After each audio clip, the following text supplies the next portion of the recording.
Good evening, everyone. My name is Natalie Crist. I'm here with Crist Balzano, and this is Tripping on Legends, Episode 1. Episode 1, It's almost like a prequel. a prequel A prequel to because the tripping. to the tripping, like pre-trip. Pre-trip. This is we decided to go on an adventure, We did. and that adventure is going to be over the summer, maybe, hopefully, Fingers crossed. fingers crossed.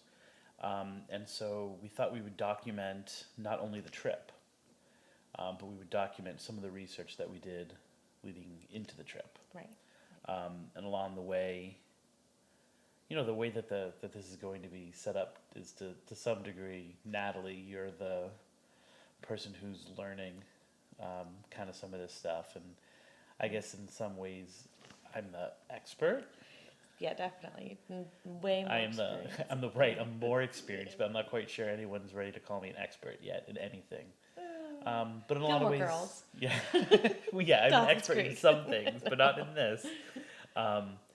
But this is also to some degree me relearning things too, because my journey's been For sure. kind of up and down over the past almost 20 years now. I'm involved in this kind of stuff. So And I this think will be a little bit different for you, though, won't it? Because we're based in Massachusetts now. We're starting in Florida. Starting in All Florida. of our trips will be in Florida to begin with. to begin with at least, You know. yeah. So it's but also it's I spent some years being an investigator more than researching and tripping, and Right. so I guess so maybe we should start with the definition of what exactly Of what we're doing. right, what Yeah. exactly is the difference between tripping a legend and researching a legend. Right. And later we'll talk about our trip to the Venice train depot On Halloween night. on Halloween night, because that was kind of the very definition of a legend trip, as opposed to Kind of what just spawned this. We decided we're putting our flag in the ground and we're going to start doing it. yeah, and we'll tell the story about how that even came about, because how it came about was kind of weird. Very, very serendipitous. Yes, it was, and ended up being pretty much what I was looking for in terms of what happened. Although we'll talk about some of the things we could have done differently as well. But it's important. Well, we'll get into that later. Okay. So, let's talk about what the differences are between like investigating and Right. taking EVPs or recordings or things like that, as opposed to Right. actually going through the legends and researching them and following things through. Right, and it's not that a paranormal investigation necessarily doesn't have a research element to it, or there's not research involved in it, because a good paranormal researcher will find out as much as they can about a location. Okay. But the direction of, these are very broad terms, but the direction of an investigation is, motivated by a desire to be there or a desire to work for someone or to help someone who's called you specifically. An investigation is about getting data. It's about getting evidence. It's about taking Gotcha. pictures. Right. It's about finding out, is something there? What is there? And the focus is on the evidence that you get and whether or not a place is haunted. Okay. And I, for years, have said I hated the word client, but oftentimes that's a family who's asking you to come in because they had a weird experience, or it's Right. and a lot of the time is spent in evaluating that evidence afterwards. Okay. So you spend a lot of time, and earlier we had gone over some EVPs, like going over hours and hours of audio, trying to pull out EVPs and taking pictures and analyzing them. So it should be noted that the reason why we did that too. So that was my first time ever listening to something like that. I've never heard an EVP. I'm not in the paranormal field at all. I'm a complete novice. Yeah, right. So we had been talking about EVPs, and you didn't know Right. what an EVP was, and so I pulled out some of the EVPs that I had gotten from the Sam West house, from Mike Markowitz when he had gone in there to help me. I think initially we were both investigating and gathering footage and evidence for my Picture Yourself ghost hunting. Or it might have been even like post that, but it was in that era. But definitely an investigation, and But it was definitely an investigation. As a matter of fact, it was the third or fourth investigation of that location. Wow. Okay.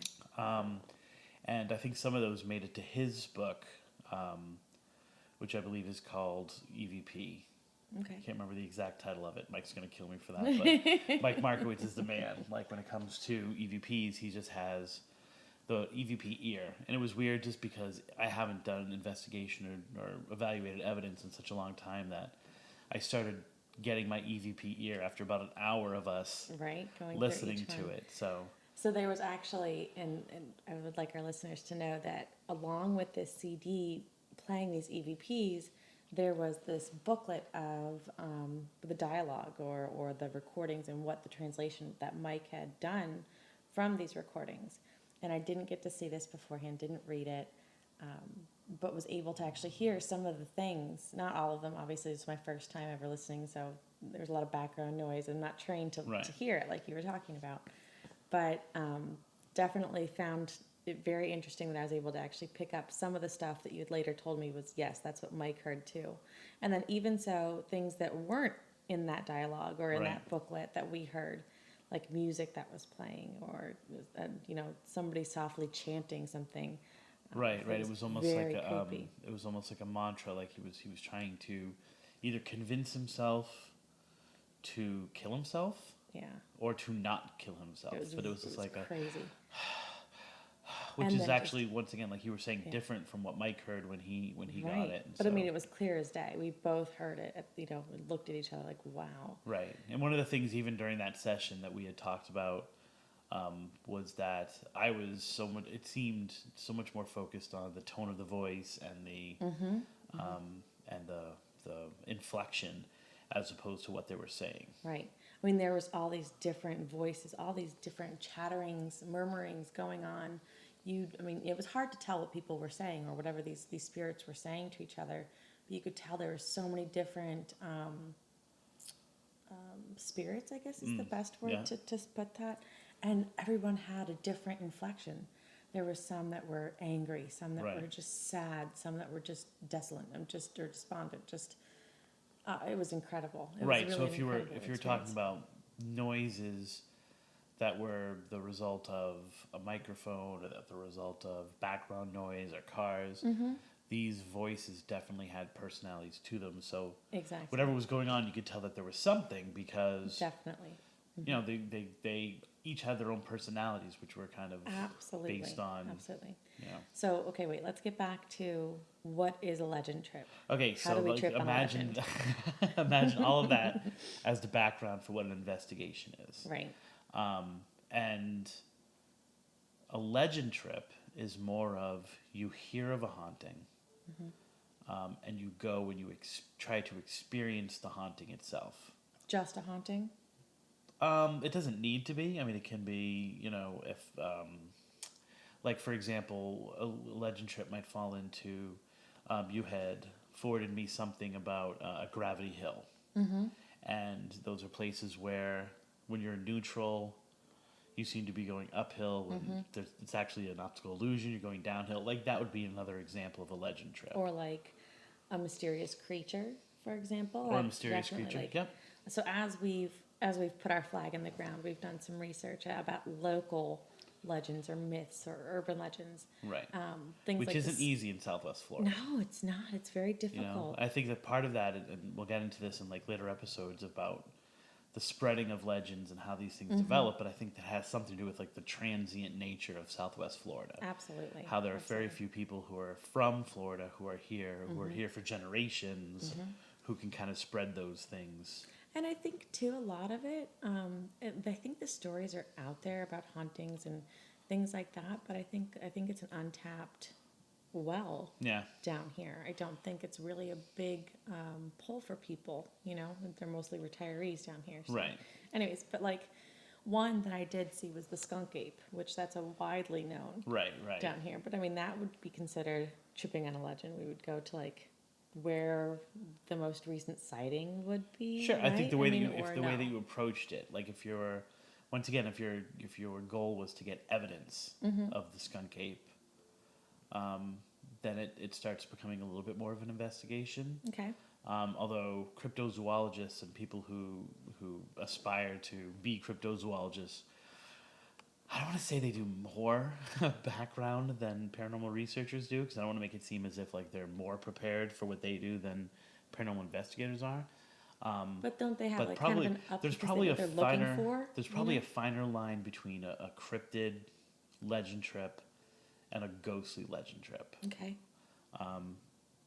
So that might be something that we can try to define I mean, later on. I think it's hard to define that because no matter what, you're going for the experience. Right. As a legend trip, you're going for the experience of And I think in some ways, like true cryptozoologists really touch a lot more on the science of it, with evaluating hair that they find and evaluating really? Okay. scat.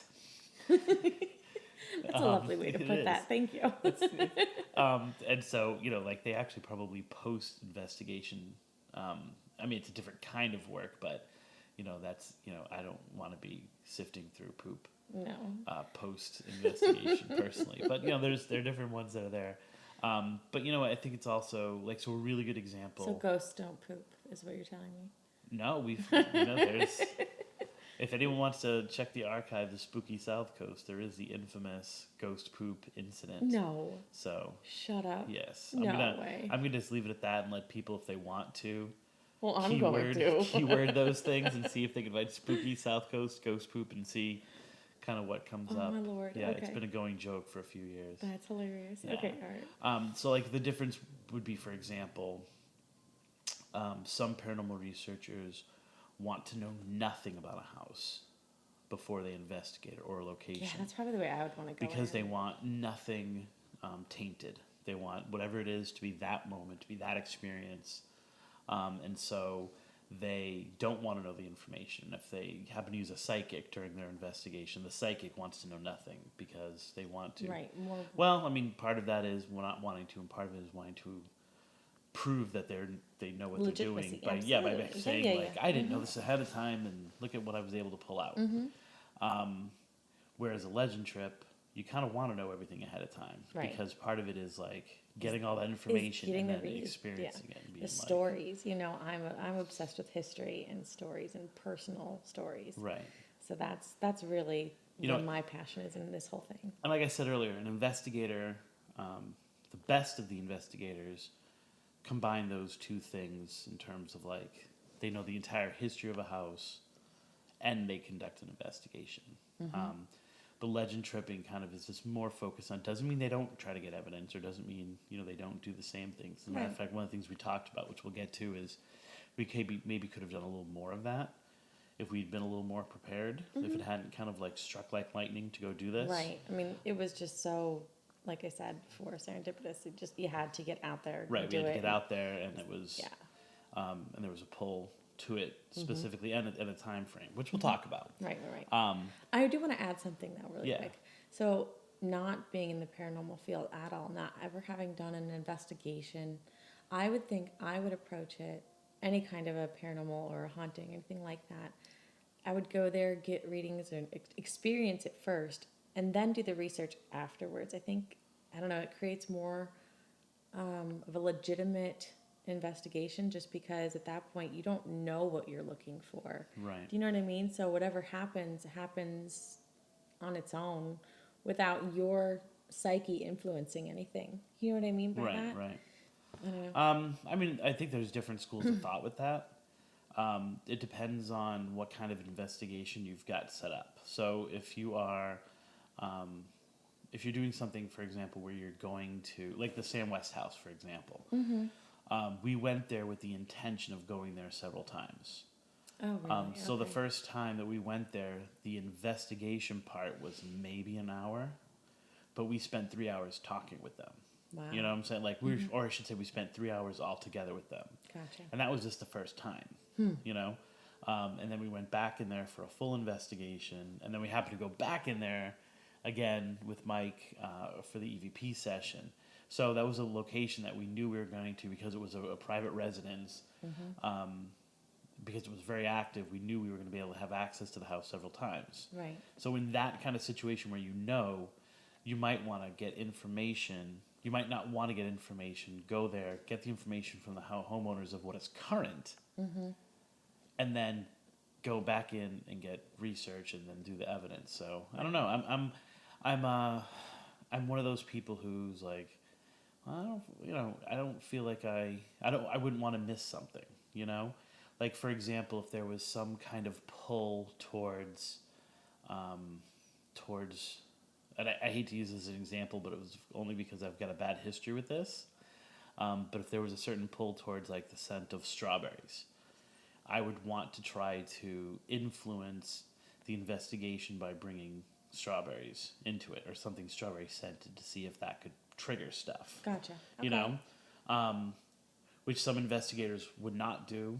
Right, They because just want to do straight, and some people would not. But for me, the way that I investigated, I always tried to stir things up based on the history of a place or based on what might get stuff going. So speaking of stir things up and getting things going, Yes. let's kind of backtrack for a minute. And Okay. besides our flag in the ground adventure trip, there was also some quite uncommon occurrences. Right, which made us feel like, okay, let's start.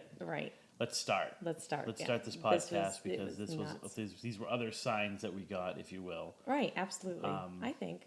You're Yeah, right. for So, sure. do you want to tell the? Why don't you tell Oh no, I can't. I'm secondhand account. You're the first hand account. I'll start it for you. Okay.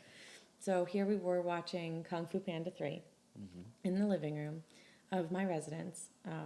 Yes, Kung Fu Panda 3 was awesome.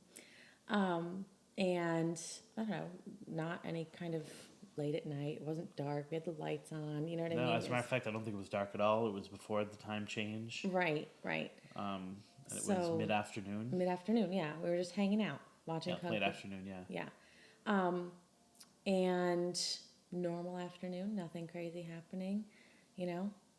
The way that my house is set up is my couch faces a TV that's on a wall, and behind that wall is a separate hallway that leads to bedrooms and bathrooms. And as we're watching the movie, maybe halfway through, Chris looks over and says, "Well, how long have you lived here? What did you say, how long?" Then I responded with 3 years. Why? And he didn't say anything, so I just kind of shook it off, but it was still in the back of my mind. And then I asked after the movie, because I'm a nagger. If something's there, I don't let it go. Dog with a bone. And then Christopher enlightened me. Right, and light is a key word there. So as I'm facing, which I'm actually facing the exact same location. Yeah, right we're now. right here, right now. As I was watching TV, out of the corner of my eye, I saw something that was very tall and light, if not made of light, then something whitish, going from what is the bedrooms to the unfinished but currently under construction bathroom, like 4 times. Which is, oof. Which Yeah. is, and for all of my experience, my seeing things in the paranormal is very limited. Right. You had said that you don't normally see things. Right. That's not like there have been a few locations that I've seen stuff in or what have you, in the moment. Right. And so that was kind of odd to me, and it was so obvious, and it kept happening that I felt like I needed to say something about it and bring it to your attention. So it should also be noted that my family, me and my 3 children, all have seen things, and the younger ones have actually talked to spirits before, deceased relatives in particular, Which deceased relatives? So my grandmother, my middle child, spoken to my grandmother a couple of times. She's deceased. And that would be about- her bedroom that area was. Correct. Yeah. That's correct. Yeah. Right. My eldest daughter has had like an occurrence in her room where like something glass broke in the middle of the night. You know, so there's definitely been things that have happened, but that was pre-construction. So we were hoping, you know, stirring everything up and changing things around would kind of eliminate all of that. But Right. I guess it's something different now.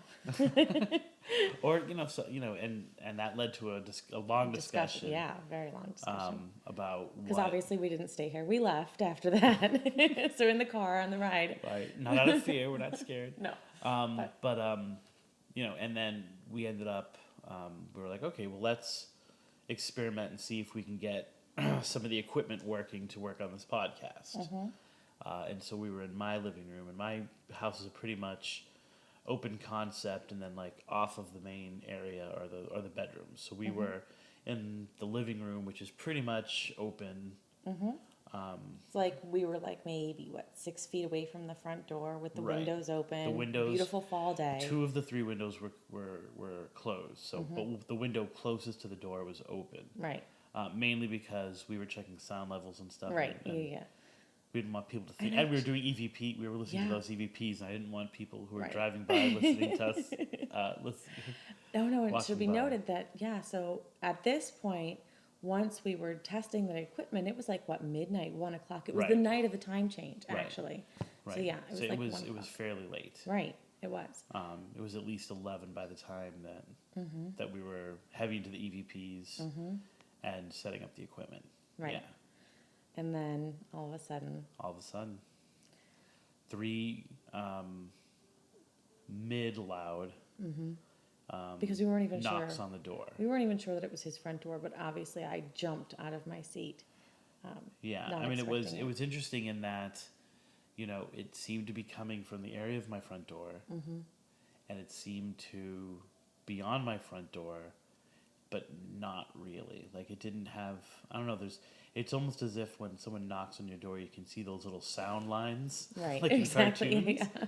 Like, there's at least a slight vibration of, I don't know, it just, you know, when someone's... Yeah, when no, I someone follow is you. knocked. Yeah, I mean, like if the door would slightly vibrate Right. because there was and you would hear that, you would feel that, and you know when somebody's knocking at your front Right. door. This was more ethereal.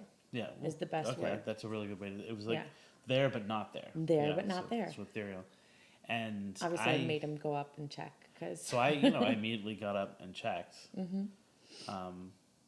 and there was no one there. Right. There was no one there, and so the first thing is, well, did someone ding dong and ditch?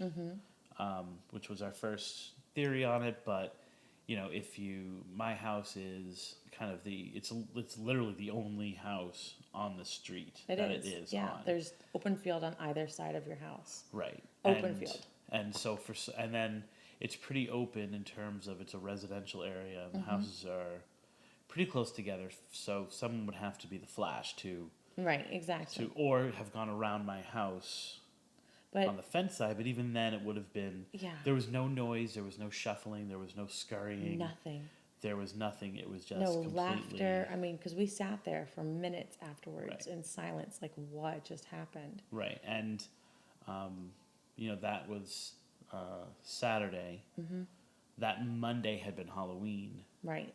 And disturbingly, one of my students, who's not the best student, Well, in terms of getting in trouble. Wait a What? minute, back up, because Okay. you have to tell the story that you were there a year ago first. Like where you are.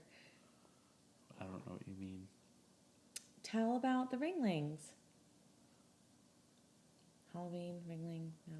No, we're not there. I was just talking about we thought it might have Oh, been... the Halloween students. Right. Oh, We gotcha. thought it might have been one of my students who I realize now knows where I live playing a practical joke on me. But then we thought about it and like, what middle schooler is out at 1 a.m. in the morning? Well, a lot of my middle schoolers are probably out at 1:30 in the morning. Hoodlums. What hoodlums? But more of that, there's no way he could have done it. Right. There's no way that him or his cousins could have banged on that door and stayed hidden without being noticed coming or going. There was nowhere to hide. Right. There's literally nowhere to hide around your house. You know, and my Halloween setup was still out there, but there's no way they could have hidden behind that. You know, it was not a, it was a mystery. It was a mystery, and it freaked us out. But it also set a really good tone for trying to get the podcast down, which we did. Which we did. And it sounded amazing. It did. It was incredible. Except for the fact that it didn't come out. Right. The recording equipment that we were messing with did not work. Right. It should also be noted that as we're sitting there after the knock on the door, something fell in the kitchen. Right. Right. Then there was clearly something, and it would have had to have been in the cabinets too, because nothing was actually physically out on my counters, right, or in the sink even, because I had done dishes. We had done dishes, so it wasn't right anything like that. No, and it's not like this is an old house that's it's just settling and that's what you're hearing. No, it was audibly like a dish fell right in your cupboard when we were in the other room. There's nobody else in the house. So yeah, it was a pretty freaky night. I mean, it's funny because what the sound reminded me of, although not exactly the same, was my sister's house in Woburn, which is also a place where I had seen things out of the corner of my eye scurrying about in one of the other places. Ooh. Yeah, her house used to be very haunted. You would just be sitting there. I spent a lot of time babysitting the kids. And you would just be sitting there, and also you'd hear coming from upstairs, very clearly like a man coughing. Ooh. And now I have goosebumps. And you'd be like, Mr. We called him Mr. Mustache. There's a whole story behind that. I just recently found. Oh, we're gonna have to tell. My niece has been begging me to find Mr. Mustache, and I finally found, because most of my files were wiped out, I found a copy of Mr. Mustache that I've got to send to her. Oh, that's awesome. So there was that, and then there would always just be a sound as if someone had picked up a stack of books and slammed them on the ground. And that would happen almost every single time I was at that house. Wow. And that's what that sound reminded me of. Yikes. Like, I didn't expect to find something on my counter having been topped over. Right. The same way I never found a stack of books. It was just like an odd sound. Clearly dishes or like some or a mug. Right. But not. And perfectly timed, like right after, and we're heightened senses, just like freaked out by the knock on the door. And all of a sudden, clank, clank, clank, clank. I mean, right.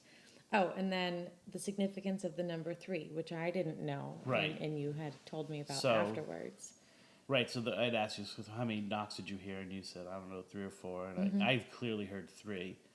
And there's a lot of, especially European folklore, that has to do with 3 knocks. Which I had on the front idea. door. No idea. So there are some legends that say, especially if someone's sick or like near death, that 3 knocks on the front door means that they'll be passing soon. No, neither of us have gone to the doctor yet. No, but no, it's been a week. Right. And the idea behind that is that it's almost like, because that old superstition gets mixed with, the religion and the theology of those people, and so it's got that kind of your relatives are coming back or someone is coming back to escort you to the other side. And then that continues kind of with, like, through wakes, for example, especially wakes that were held, like, at the actual house. They thought it was very common to have 3 knocks on the front door that meant, the person was safe, or the person was fine, or the person was stopping in to observe their own wake. Wow. And so, if you got 3 knocks on the door, you wouldn't even bother to answer it because you knew that it was the spirit and not a human. That's incredible. Jeez. And then later, especially in Yeats' work, you have references to 3 knocks in relation to Scottish and Irish fairies. Really? And fairy folk and things like leprechauns and stuff like that. So the number 3 plays a huge role in folklore. Yeah. In Yeah, and I think part of that is the Christianizing of the people of Europe who had it, and I think maybe the knocking on the door was not always the number three, and then just over time it became so intertwined, like regional folklore just got so kind of tied up with Christianity that the number three, which has a much more significant place in that religion, kind of overcame that. And if you're talking about intent or whatever, then like, you know, ghosts after that, post that conversion, would use three. Isn't that funny how the spirits would be influenced by the way that the living had adjusted what was normally done? You know, Right, and we'd had a long talk that's about crazy. that. Yeah.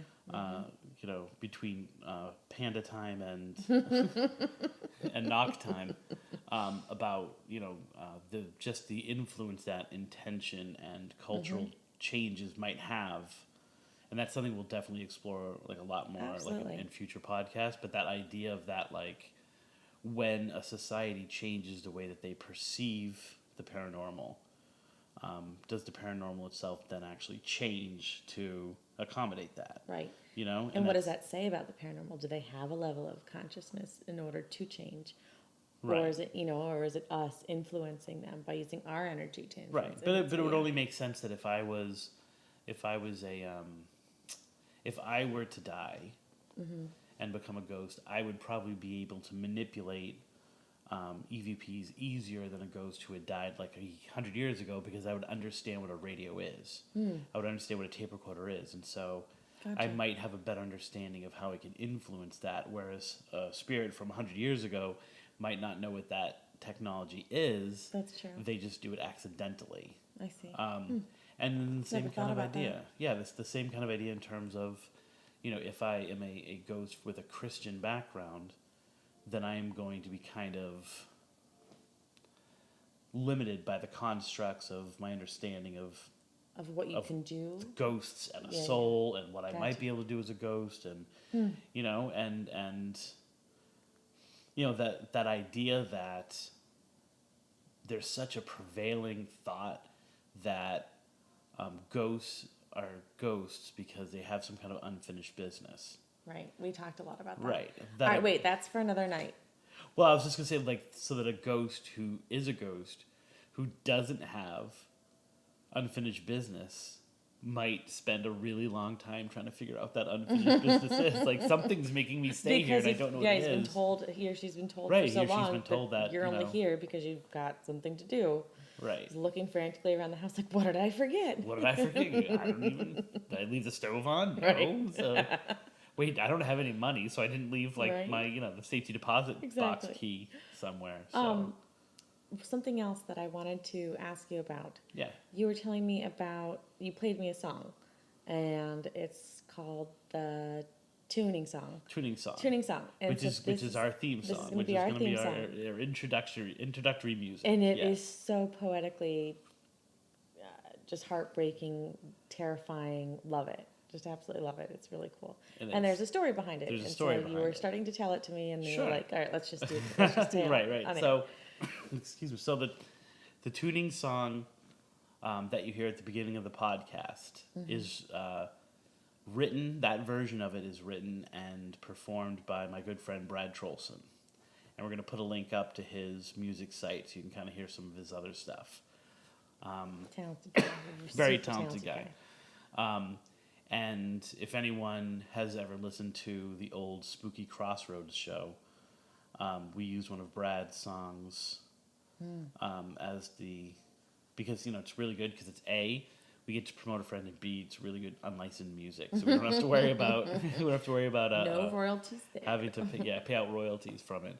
But that was like the I call it the blah song, but it was like a convergence of Annoying Birds or something like that. But I just call it the blah song. I'll have to play it for you. And so the tuning song, the story behind the tuning song was that Brad had a friend named Jake, who was really talented musically. No, it's not State Farm's Jake. Okay. Not State Farm's Jake. Yeah. No. As a matter of fact, actually, wait a minute. I never saw him in khakis, but I did see him in a golf type shirt once. Maybe. But definitely not. No. Oh, okay. And so, no, because, he sounds horrible. Jake had a wonderful voice, and he was going to Berkeley, and he and Brad were just kind of fooling around, jamming one night or playing music, and Jake kind of started playing with the tuning of his guitar, Okay. trying to create his own tuning, you Okay. know. And so one of the things that usually you do when you're resetting a tuning, one of the things you try to do is try to set it so when you play it open with no fingers on the frets, it plays a chord. Okay. He's talking to somebody with absolutely no musical Right. background. You're so- like, I know less about what you just said. Chord.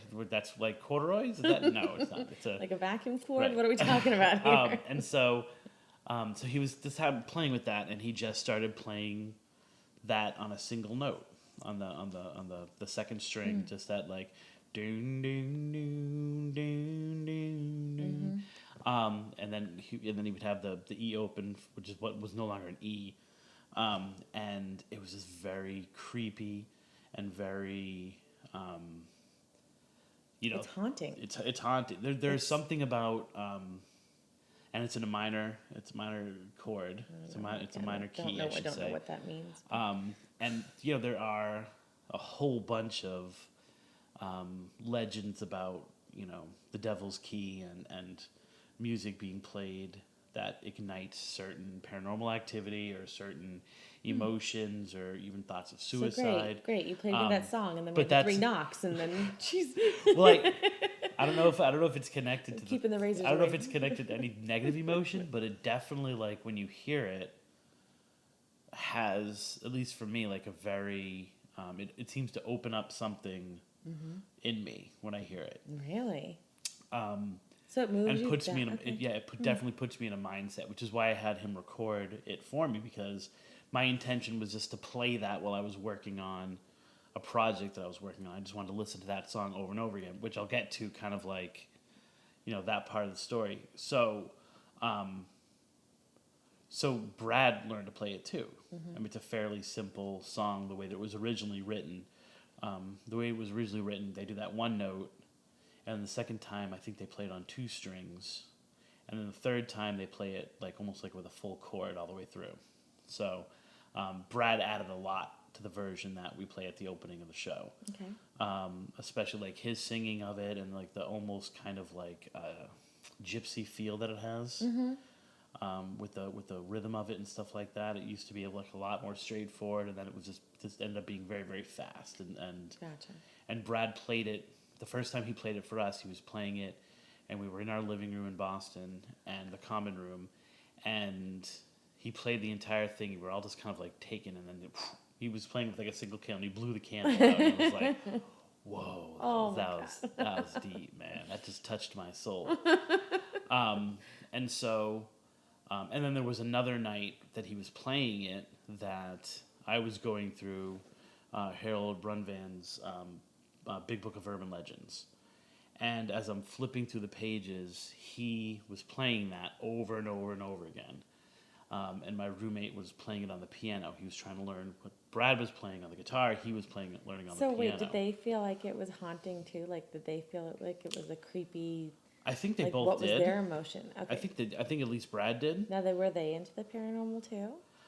I would say yes. I mean, not Okay. to the same degree. I would say my roommate Matt, as much as all college kids are a little bit into the gotcha. paranormal. Sure, yeah.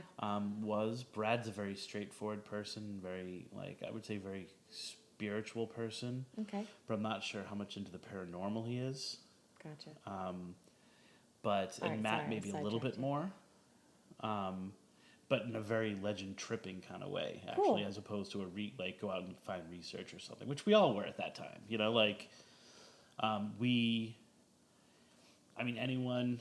Anyone who's read any of my stuff or other stuff that might have been stolen from me by multiple writers knows of the federal government story, for example.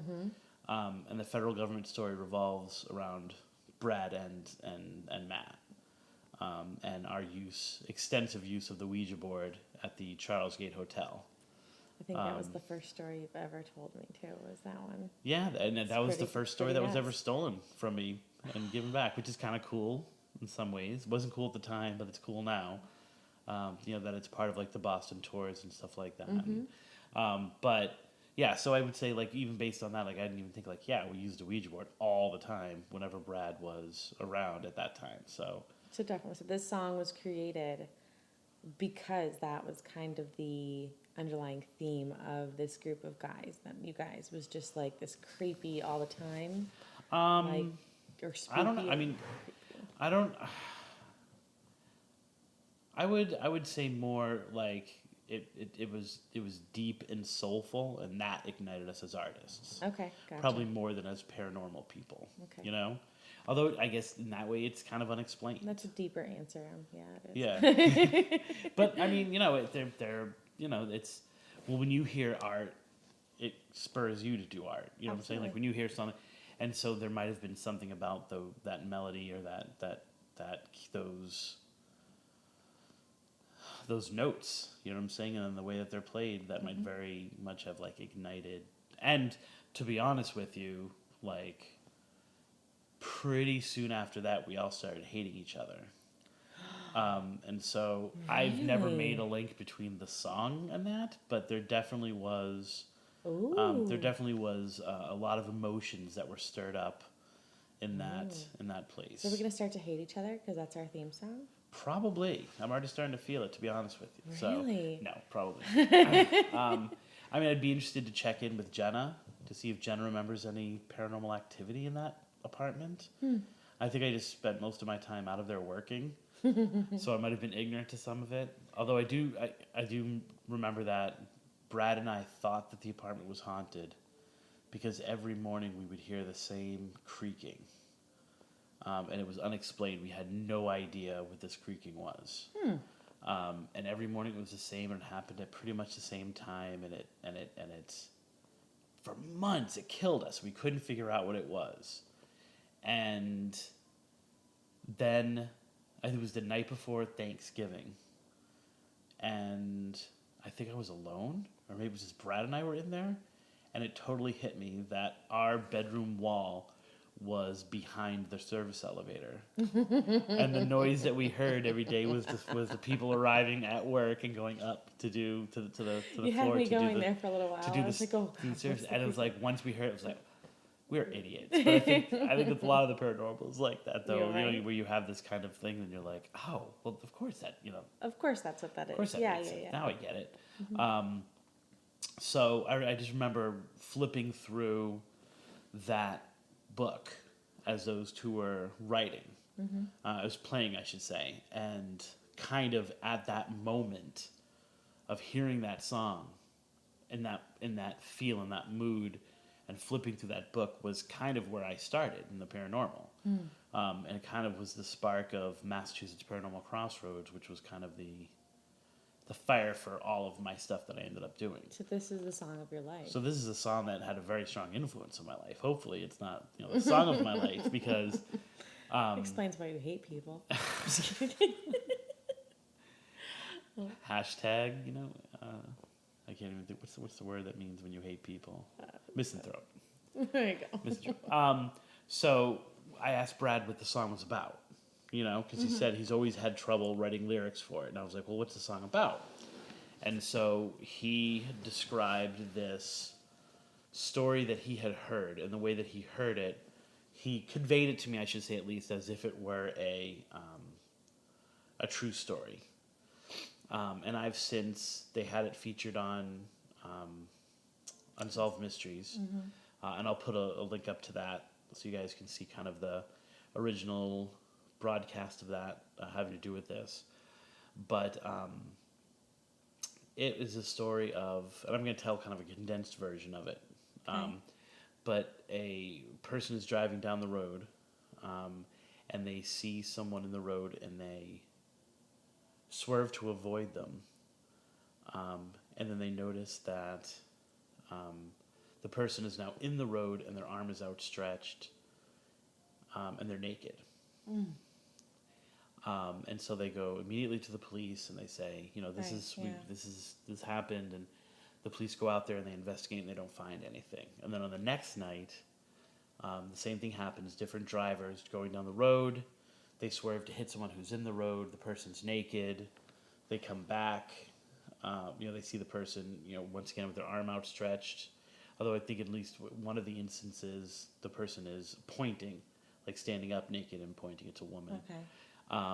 They don't find anything. And then on the third night, it's a trucker who kind of demands that they do a deeper investigation. And what they find is that a car has gone off the side of the road. This is a highway in California, gone off the side of the road into a very deep ditch. And when they go into that deep ditch, they find that there's a car there and that there's a woman who matches the description of the person, although she's clothed, and she's dead.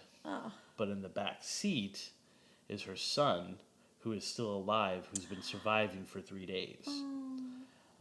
The idea being that she was trying her ghost was trying to alert someone to go save the son.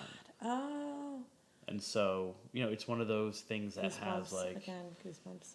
Yeah, I mean, it's one of those stories that does hit on a lot of I've the actually emotional. heard a variation of that, something similar, just not the nudity was not a play. Right, and we talked about like where exactly the nudity comes from. Right. And so one of the things is that was she naked because that's how you get attention? Right. Did somehow it make it more urgent? Like if you see a hitchhiker on the side of the road. And of course, hitchhiker legends are famous in this country, but also like with a deep, deep tradition. Mm-hmm. That for a while that was kind of like my specialty was like hitchhiker legends and road ghosts and things like that. Did you ever hitchhike yourself? Have I ever hitchhiked myself? No, never. Have you? God, no, God, no. Okay. No, I mean, I think we live in a day and age where that's not. Not at least a couple years. Right. I mean, it's scary enough using Uber. Never mind actually Right. putting yourself out there for anybody. Right. So. I've stood naked on the side of the road a couple times, but Yeah, and I've stayed in the back seat of cars with dead. So one of the things is that was she naked because people probably wouldn't report a phantom hitchhiker or a phantom person in the road that they had driven through who had disappeared. right. But the fact that she was naked made it a little more like I need to report this, like. Maybe Right, someone was yeah. assaulted and she's in the woods or something Right. like that, and so it added A sense of urgency. a sense of urgency for Right. for both the person who experienced it, but then also the authorities. Yeah. And then the other thing we had talked about was that maybe, if I'm remembering the story correctly, the son had taken his clothes off, who was in the back seat, because of the heat of the day and the sun beating down on the car or something like that. It had gotten Gotcha. very hot in the car. And the son had taken his clothes off because he couldn't get out, but he was very hot. Right. And that maybe somewhere along the line, as folklore, as legends tend to do, the two ideas got mixed. Right, yeah. And it went from the little kid in the back being naked to the mom being naked. So have you ever actually, I know there was an Unsolved Mysteries, but have you ever actually looked into it yourself, trying to find any resources to see if this was a true story or? I remember having seen it 2 or 3 years ago and trying to track down the witnesses that were in the Unsolved Mysteries episode and not being able to do it at that time. Ooh. Not being able to, reaching dead ends. Yeah. But, and then when I watched it, I think recently, and I was very critical of it, so I kind of took not the I want goosebumps from this report or being like, wait a minute, this is a story that sparked all that. But I mean, being more critical of what I was hearing. And I'm going to have to go back and listen to it, but I got the impression that the person who was telling the story was telling it secondhand. Gotcha. As well. Like my uncle's brother's cousin had this happen to them. Right, kind of right. thing. I mean, I'm not sure if it was that far removed, but it was definitely one of those situations where it was, it's almost as if the accident and all that stuff was true, but the stuff about the woman in the road, she was hearing secondhand or something like I that. see. I'm gonna have to go Okay. back and watch that, but that was the kind of spark for the lyrics, at least of the Tooting song, which the lyrics were never finished. I don't even know if the lyrics were ever really worked on, other than, the actual idea behind it. Oh, here's what the song's gonna be about. Gotcha. Okay. So I'm not sure about that, but that's kind of and so when you take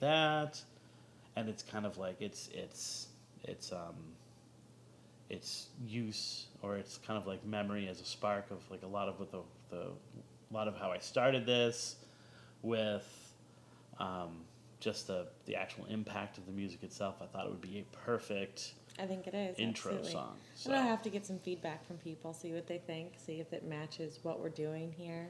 yeah, You know, obviously not on this, the precursor to the legend tripping, but, right. you know, Yeah. after. Afterwards for sure. Right. Yeah. Mm-hmm. So I think we should definitely get into what happened on Halloween and why we went up to Venice, how that all came about, and what happened that night. Okay.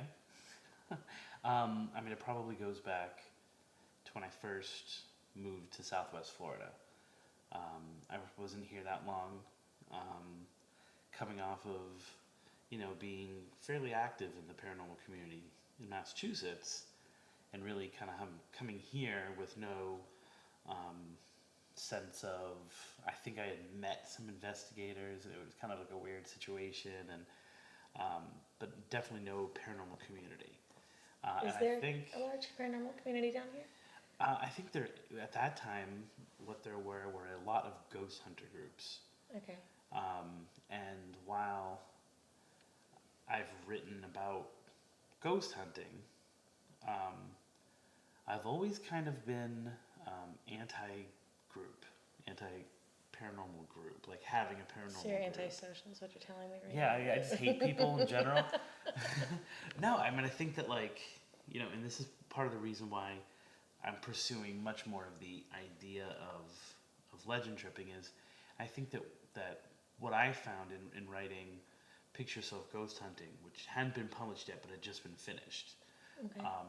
was that I started to study people who study the paranormal. And, like, especially in writing that book, because a huge section of it was, like, how do you start a group, and what's the dynamics of a group, and things like that. And I started to see a lot of,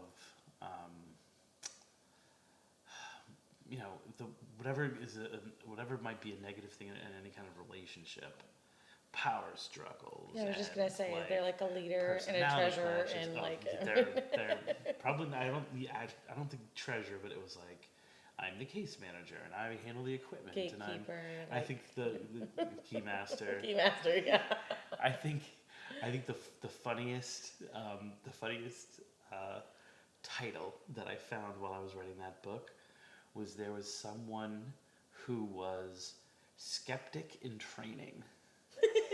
And I'm like, how does one exactly become How a does skeptic one in become training? a skeptic? Like, I don't agree with that, or I don't believe that. No, Right. not I don't believe in Wait, that. Like, I how do kind you... of believe, but I don't want to believe.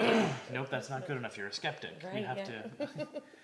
But anyway, off the topic. But and so I think the people I had been established with in Massachusetts, most of them are BG before Ghost Hunters, and so like Another fun title. they were not.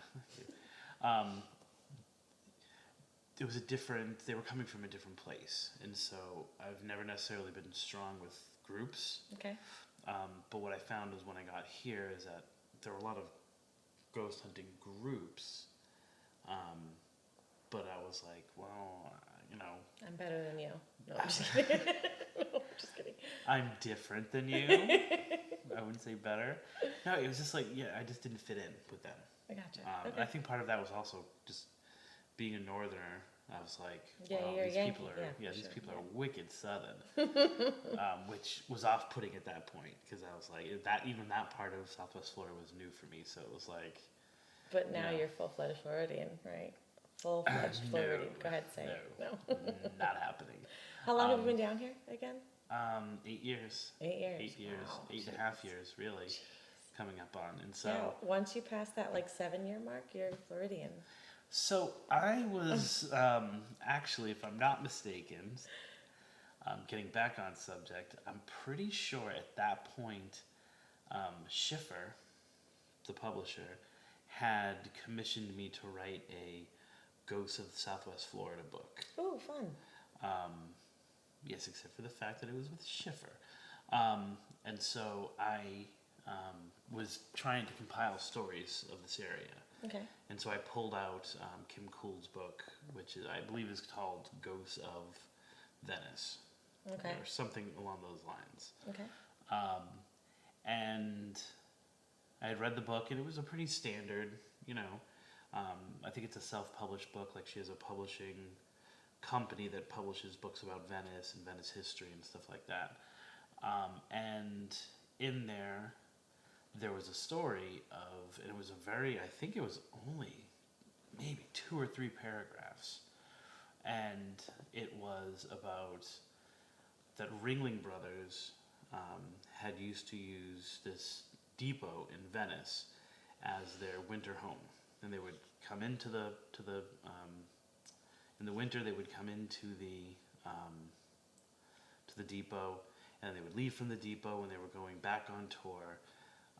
And that for some reason, which she never got into in the book, which I was unable to find anything, on Halloween Eve at midnight, you could hear the train, right? Because the depot is no longer used for that anymore, and somehow there was still the remnants of the ghost train. Now, had any an accidents happened there, or No, Right, not 'cause at all. yeah, Not right. okay. And we had talked about, Right.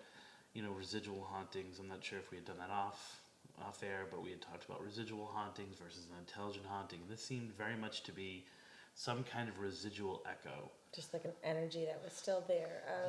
Whatever, That when the circumstances are right. And one of the things that was problematic was like, well, why Halloween? I couldn't find any connection, and there wasn't a lot of information about why.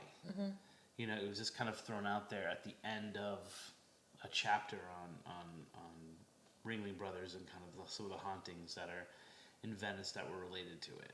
Right. So very mysterious, very, very intriguing, because it's like, well, where did that come from? Did Right. out of thin air? Did somebody once say something? Right, and I think it was intended to be probably just like a throwaway little urban legend. Okay. But I kind of became fixated on it for years, and I always wanted to go. And I was never able to have Halloween Eve, like the Halloween night, free, where it was. Well, now, I wait a wasn't out minute. with the kids. I didn't have responsibilities. Do you remember if in the book it said Halloween Eve or Halloween night? I believe it's phrased on Halloween night. Okay, on Halloween night. Because okay. that became, as I started moving toward potentially doing this, that became kind of the thing. It was like, well, wait a minute. Is it Halloween Eve? Or is it the 31st going into the 1st? Or is it the 30th going into the 31st? Right. And I kind of think there's more of a mystique about like actually being Actual Halloween right, like night, going from yes. All Hallows Eve to All Saints Day. That would seem to be, the point, yeah. the part, where the veil is the thinnest, if you will, between the worlds, Very or nicely whatever. worded, Thank you yes. very much. Sounds like I've heard that before. Though. Might have. And so I thought that would be the time that it was. Although once again, not confirmed. Right. And so I had spent years wanting to go and do this, kind of in the back of my mind. And last year was the first time that I was like, you know what? I'm going to go do this. I'm pretty sure, if I'm not mistaken, part of it was that Halloween was on a Saturday, I think. And so it totally fit in, because Saturday, I don't have to work the next day. I didn't have my kids the next day. We were going to be finished with trick-or-treating earlier, and so I might even be able to run home, take a nap, and go out there. And so I really wanted to do research into it, because part of what I wanted to do, and part of what I'm continuing to do with this project, or that we're continuing to do, is to talk about the process. Okay. So it's not just about the evidence that we get or the experience that we have, but also like, how do we track something down? Like, how do we go from the inception or the first hearing of something? All right, now what's the steps Now you what do? do you do? Right, Yeah, right. right. And and for me especially, then it really felt important for me to get like kind of momentum for this by being like, and here are the steps that I took leading into the night. And of course, now with social media, where you can have something like a Facebook Live at the moment, you want people. You want there to be a buzz about you doing something so that people kind So of that they connect watch. to you Yeah, at that absolutely. moment. But also for me, it was like, I was trying to build up paranormal momentum within myself because I hadn't gone on an investigation or a legend trip, for years. Did you feel hesitant to do that because had been so many years that you hadn't been in the field? I mean, were you scared, nervous, No, I was probably just more excited. more excited? Yeah, than I was cool. very excited about it in terms of like, let's get her done. Like, I wanted to be out there. I wanted to be doing this, and especially I wanted to be approaching it from a different perspective than I had. It's kind of like I left the paranormal field as a ghost hunter. You know what I'm saying? As a paranormal investigator, as a full-fledged, in there with equipment kind of guy, and I was coming back into it entirely different. So it felt refreshing. More so than anybody has ever really done, or a different approach than anybody has ever done. I mean, the whole like concept of let's take an idea or a whim that somebody has said and turn it into a journey. Right. Rather than just going to look for evidence if this is true.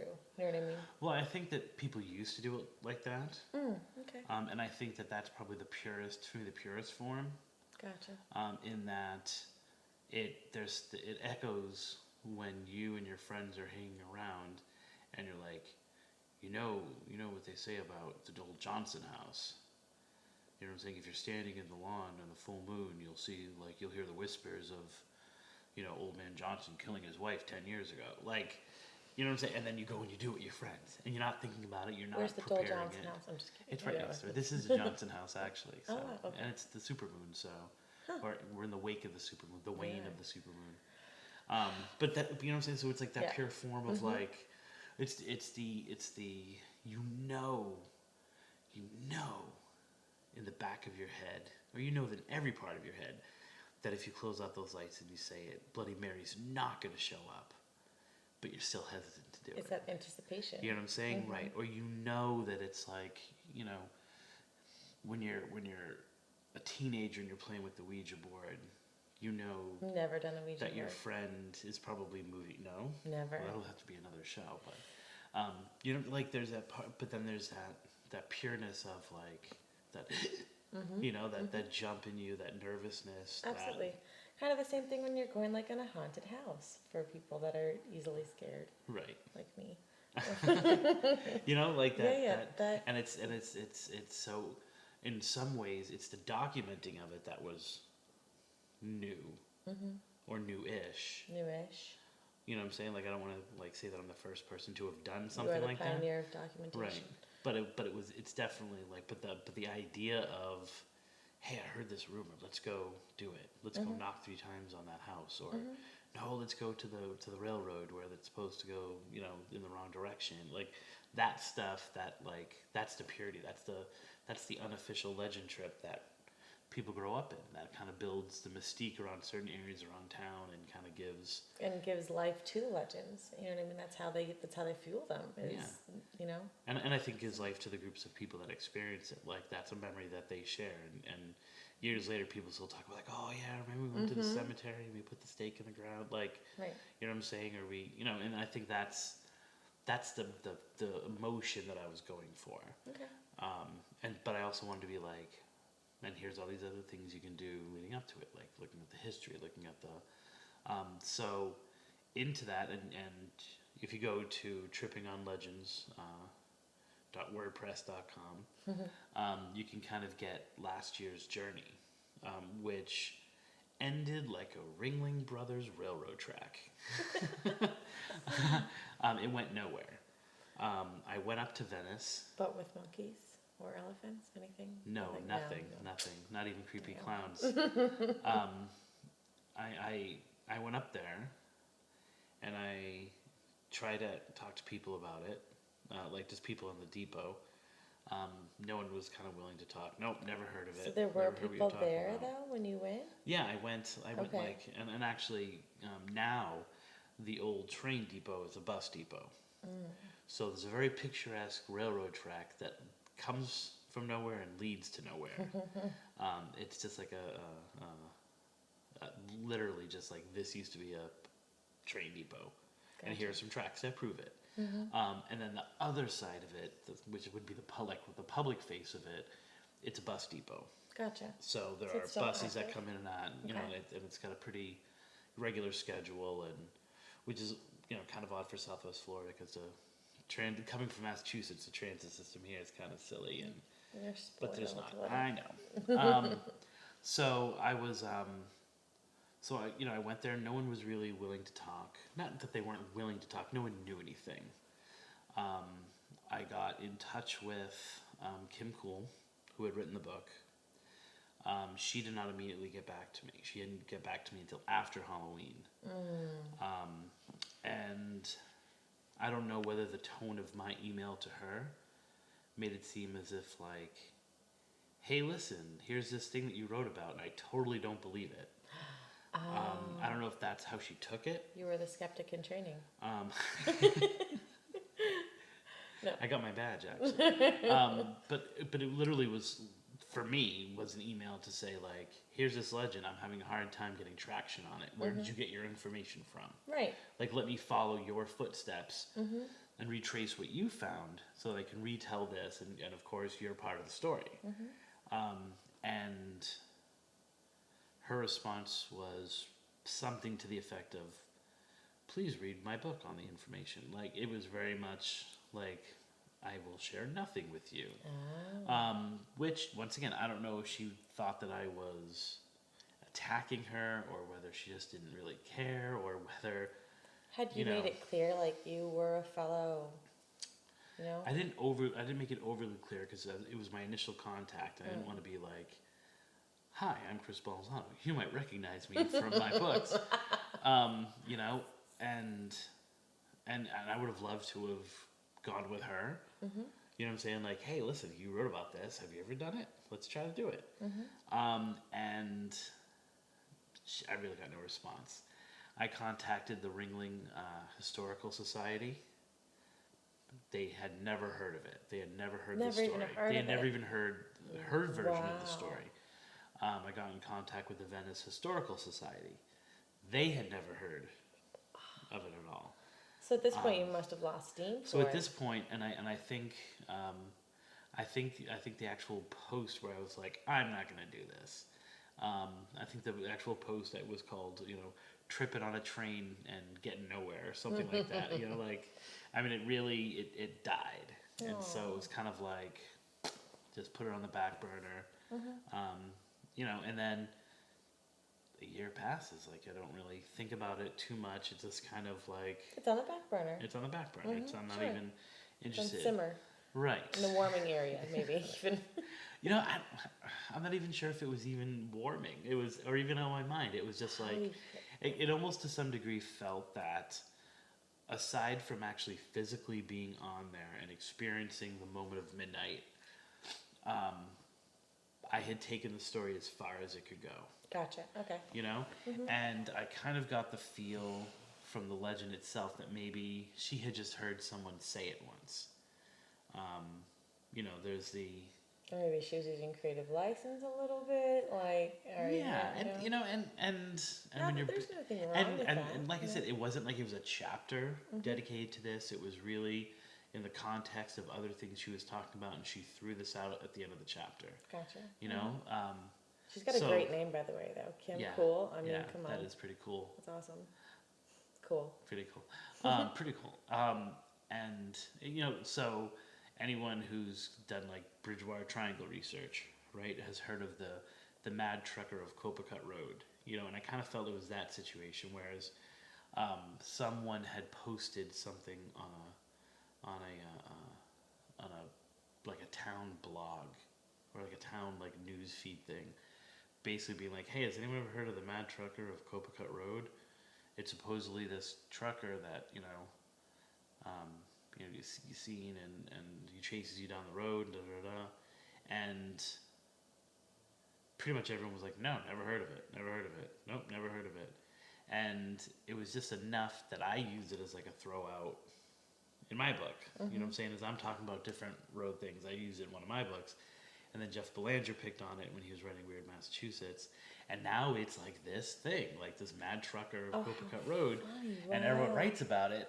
But like, I'm like, do you guys realize Is it not that- substantiated? Like, was there any story to I ever don't know, follow like up on? now there's some people who say they have seen it or like they'd heard the story when they were younger. Oh, I wonder if this is one of those, Um, like, they've heard it so much they've manifested it. You know what I mean? Like, we've talked about that before. I think they've probably put two different stories together. Gotcha. Because I definitely that whole the whole motif of a phantom person driving behind you is really, really overdone. Not overdone, because you can never have too many good legends like that. But it's Right. definitely a familiar legend.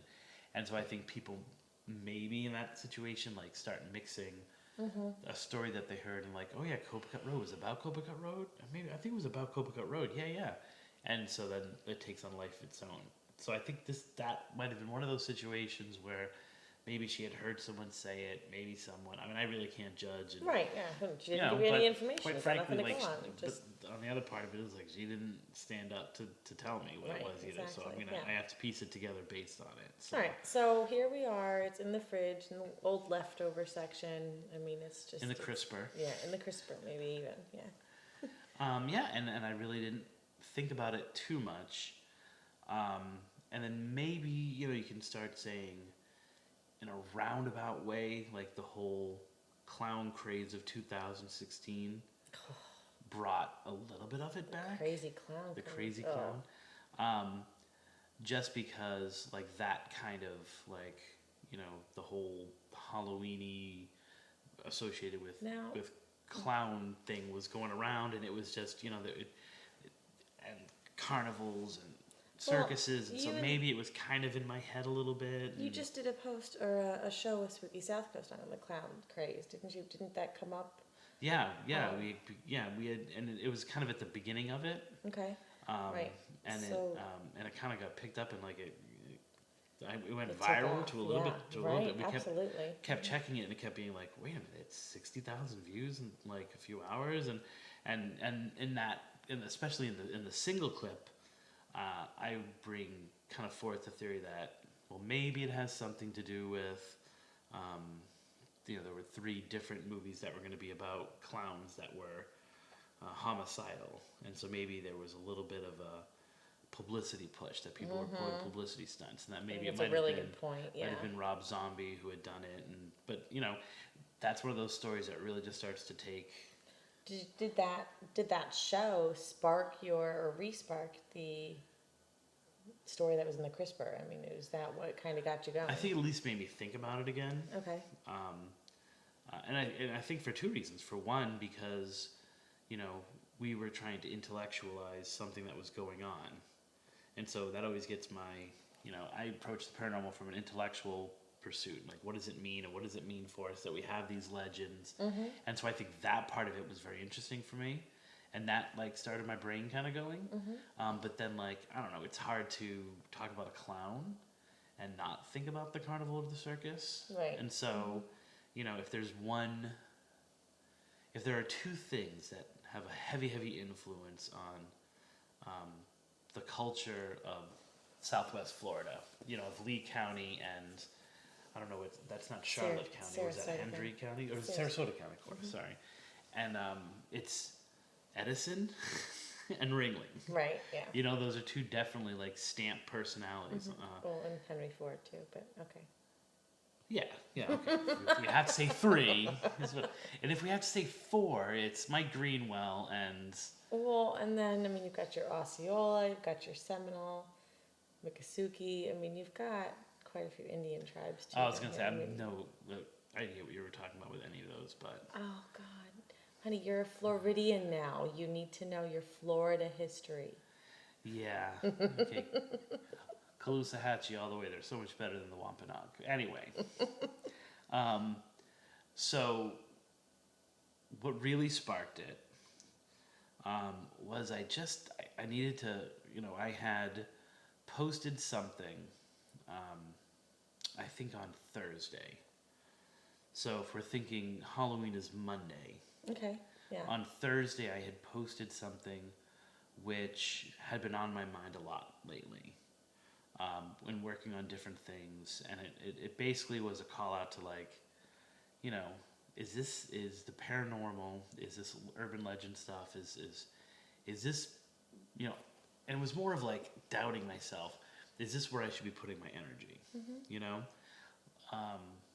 or should I be doing something else? So Now, wait, I've got a quick question, just not Yes. to interrupt, but so this whole year that has spanned, have you dived back or into the paranormal field? Are you full-fledged, like, I don't know if I would say full fledged, but I definitely was like getting my feet back in the waters because I started working with Spooky South Coast again. I started becoming more active in terms of hunting down stories to post for our Facebook and for the Week in Weird. so definitely in that world again, then? Definitely in that world again. And, yeah. and I mean, thinking about writing about it again? Right, you and know, it was so- more of okay. like, you know, because you only have so many hours in the day and so many good ideas in your brain. It was like, you know, is this kind of the kind of writing I should be working on, or should I be working on, you know, Something. different kind of writing? Sure. Should I just, you know, and it was more of, you know, it's not to get too much into that part of things, but it was more of, am I trying to recapture something that I had 10 years ago that was pretty good? Yeah, where you pull on a Vanilla Ice, basically. Right, isn't it? right. Once again, another Florida reference. This is crazy. It's killing me. Ice, But like, Ice Baby. I mean, that's not really Florida. That was national. That's international. well, he's from Florida. He is That's from why, Florida, you know. yeah. So anyway, and so I had posted that, and I had gotten a lot of responses from it, which wasn't necessarily my intention, but it's always interesting to hear what other people's perspective of what you do is. Sure. So that was on a Thursday. So, you know, when I do something like that, I'm looking for a sign. So you're kind of putting that energy out there in the world to see what comes back to you. Right, Gotcha. right. And some very odd things happened from that point.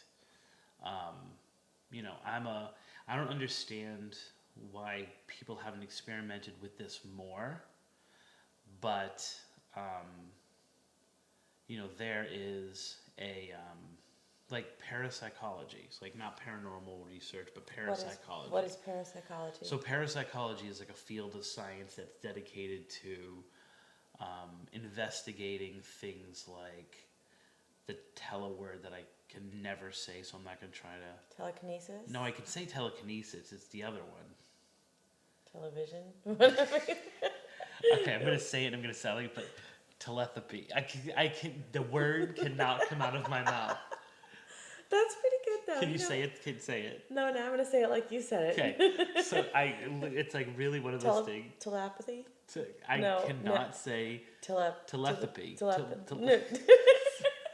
I can't. It's like I just can't. Let's say spell it. I can't spell. I can't spell mind reading. Never mind. Telepathy. Telepathy. Okay, telepathy. Okay, even when I say it doesn't sound right.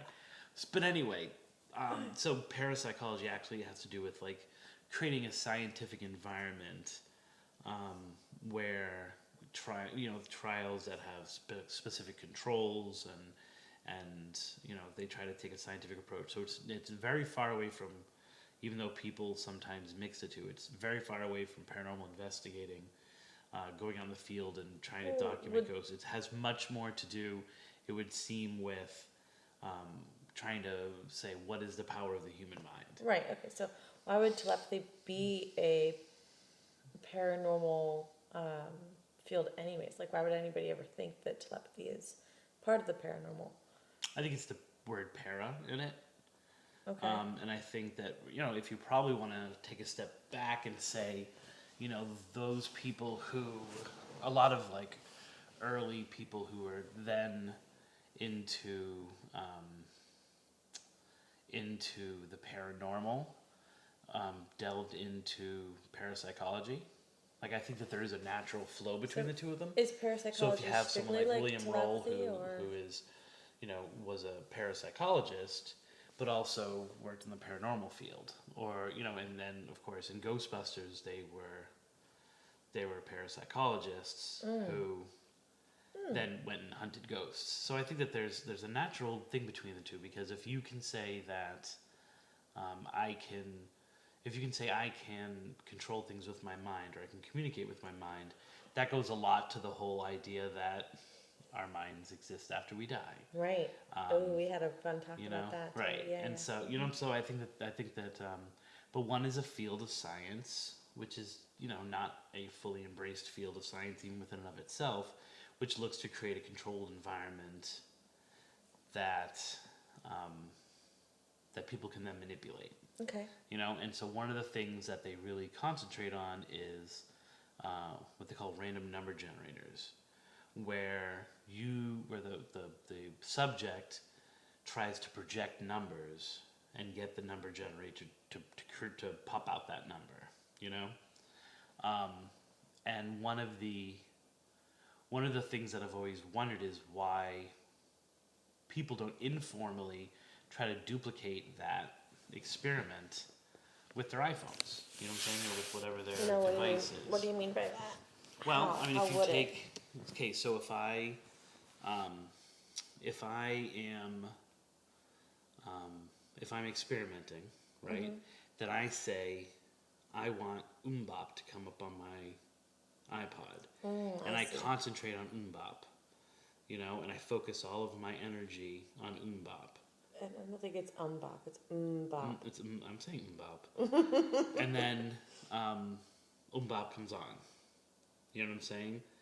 Then, considering that you have hundreds of songs on your iPad, you've done a little experiment and you've generated that. Now, if you say the next song I want to hear is, Holy Diver by Dio, but now and Holy Diver by Dio is the next one that comes on, the randomness of that being those two songs which you projected coming back to back, it would be, if you had 200 songs, it would be, a 1 in 4,000 chance that would happen. Those are pretty steep odds. Crazy. Yeah, absolutely. So that goes back to the question of, well, how does the human mind work? Do we connect on an energy kind of a level, where it's, those are obviously like radio waves, is how that's being. Well, it would be electrical waves, but it wouldn't be radio waves, because you're not doing it on the radio. You're not saying, I want this song to come in on this station. That's true. Right, so you're really controlling the electronics. You're using your mind to control the electronics of the device. So what's the different, like, what waves do a electronic device give off, I wonder? So let's say, I think it would be more of what waves does it use than which waves it gives off. Okay. Because you're controlling the device itself. And same thing goes with the random number generator, whatever device they use to do that. It would be the same idea. And can the human mind control radio waves? Or not control, but communicate with radio waves as well? Can it communicate with other minds?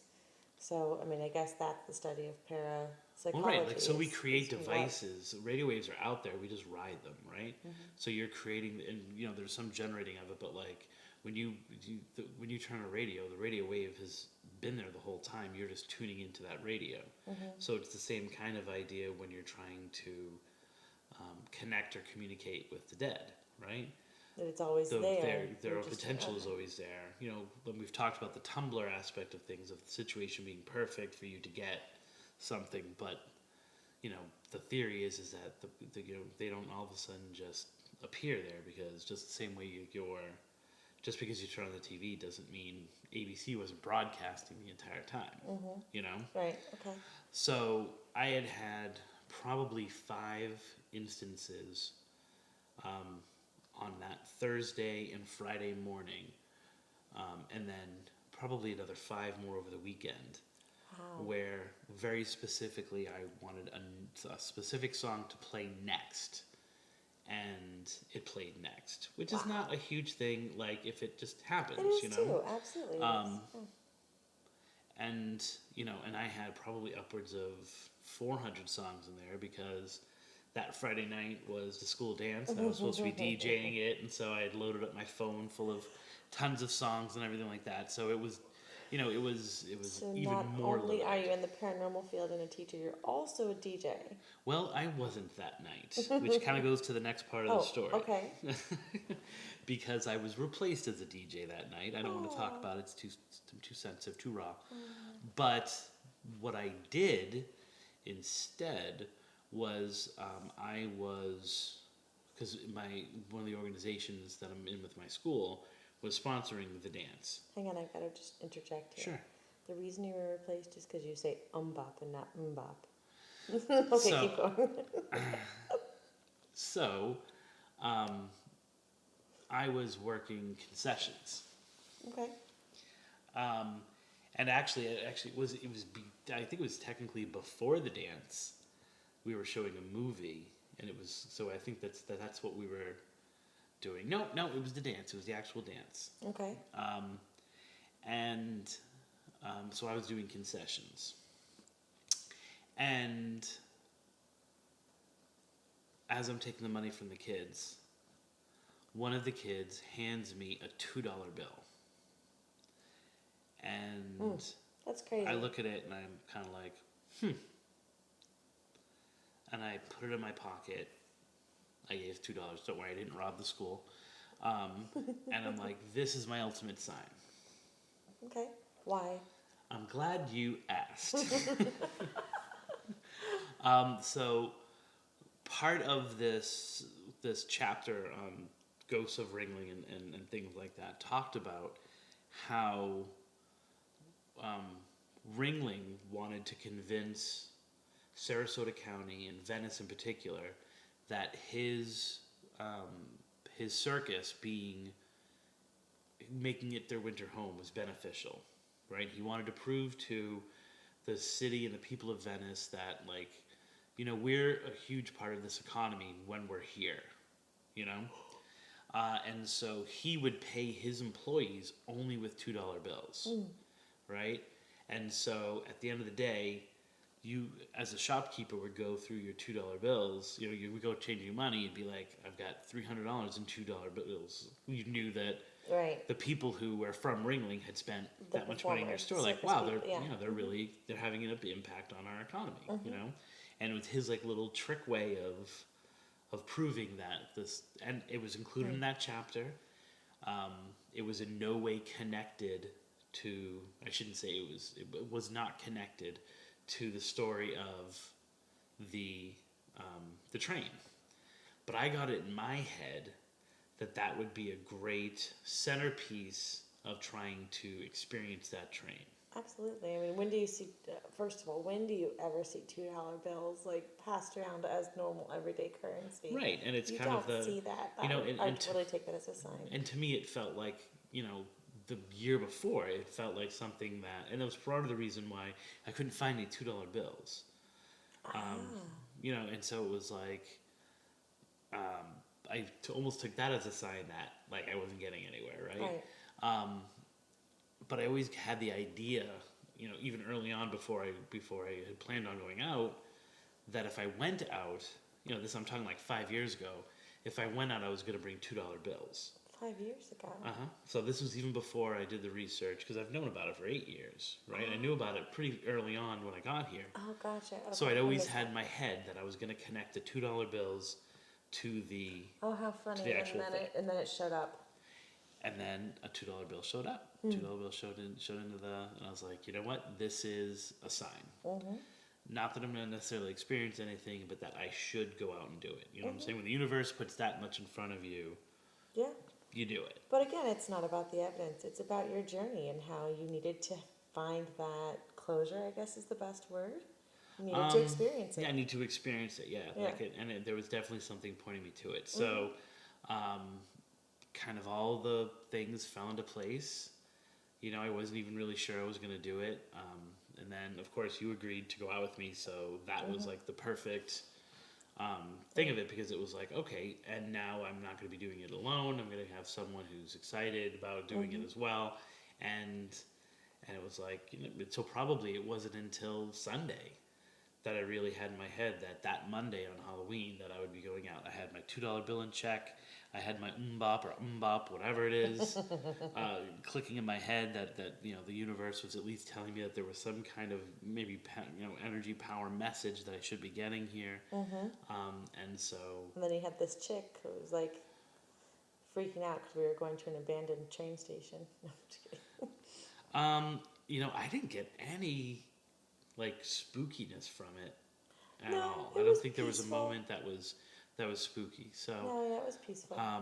So that's the way it set itself up. It was like it's Halloween. I got the money. You know what I'm saying? I got the the company willing to go with me. The very inquisitive, like, all right, tell me everything about the story and stuff like that, which got me excited in the story again. And so it was like all kind of things fell into place, and Halloween was on a Monday. And so it was like, even though we were going to be staying out late to do it, I thought it would be an excellent opportunity to finally track this story down or try to experience this legend. It was. I mean, just the whole, like, just the drive up there, the anticipation, the talking about it, like, what should we do when we get there? What do you think you're going to expect? And then talking about why we're doing this too. Right. You just kind of retelling it and getting me excited about it was really fun.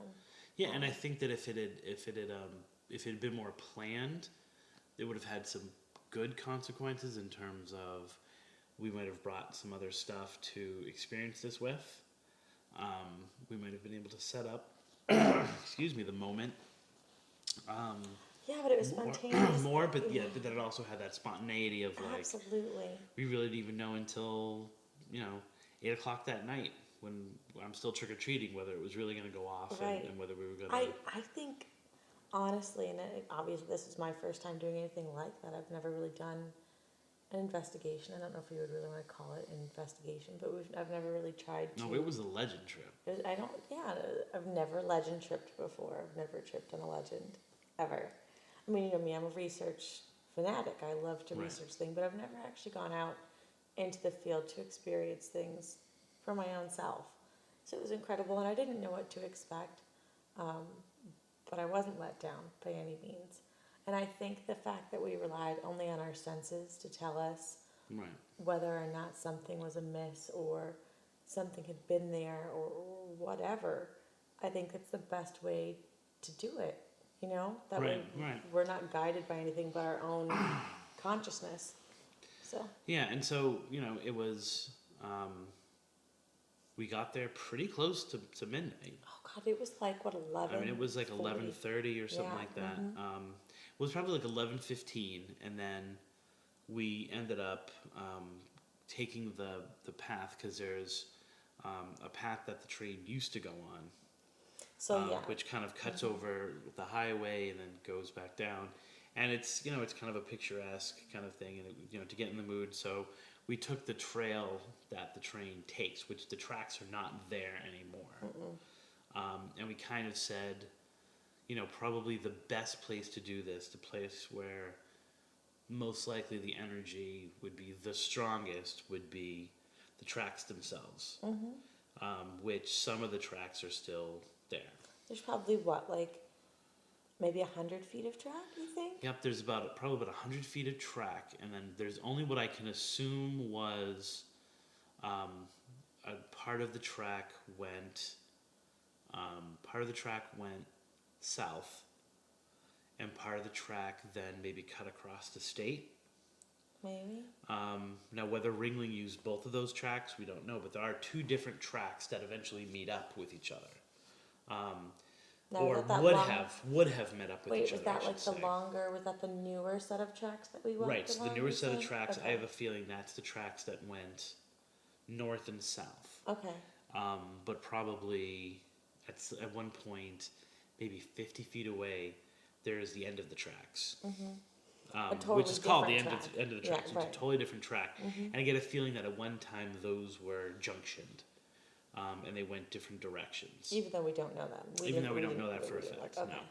no. And there's a museum, there's a small museum that if you ask the Historical Society, you can go in and explore that. It's an old train car And then, Which is really neat for me to see. I love trains. yeah, it was very neat. And then there's like a Yeah. little park that's dedicated to, different parts of it. And It then was laid out very beautifully. I mean, it is a that very really nice beautiful place statue. of itself, right? That architecture of the actual depot itself was really amazing. That was one of my favorite parts. It is, and we ended up taking pictures of it, Mm-hmm. and we were not taking pictures of trying to get ghostly evidence. Right, yeah. We were just strictly documenting where we were, the ambiance of it, and stuff like that. Absolutely, yeah. So, midnight came, and why don't you take it from here? Okay. So after we had walked, what used to be where the tracks ran, and it was what, like maybe a mile stretch that went to a bridge that went over what we thought was 41. Maybe like half a mile, like we walked a mile. Okay, yes, 'cause like a we half got mile to the back bridge. pretty and then, much yeah. about at midnight. So. Right. Got back right at midnight. We weren't really sure, what we should do. We had this $2 bill. We decided we'll lay it on the tracks and we'll see, maybe it'll flutter. You know what I mean? It wasn't really a windy night, pretty still outside. Pretty still, yeah. We could hear traffic from what I think was 41, and probably the highway was not too far away. So there was definitely Yeah, that part of the background. town. Venice is not especially at night, not a very active town. place. No, there was not a And soul definitely around. not like in November Right. or October, October. you know what I'm saying? So when we got, obviously, the train depot itself, nobody was there. I mean, just abandoned, and you could tell that it's a tourist attraction, but not in use on a daily basis. That part of it, anyway. Right. Maybe the bus station is, but not the depot. That So once anyways. the buses stop, it becomes pretty much abandoned. It's abandoned, yeah. I was surprised that during the whole time we were there, and we were there for about an hour, we never saw a cop.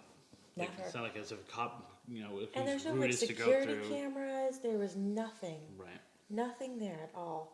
Nobody even like around the parking lot. Like we're pretty secluded, pretty Right. sequestered off from the rest of Venice, even though Venice isn't huge.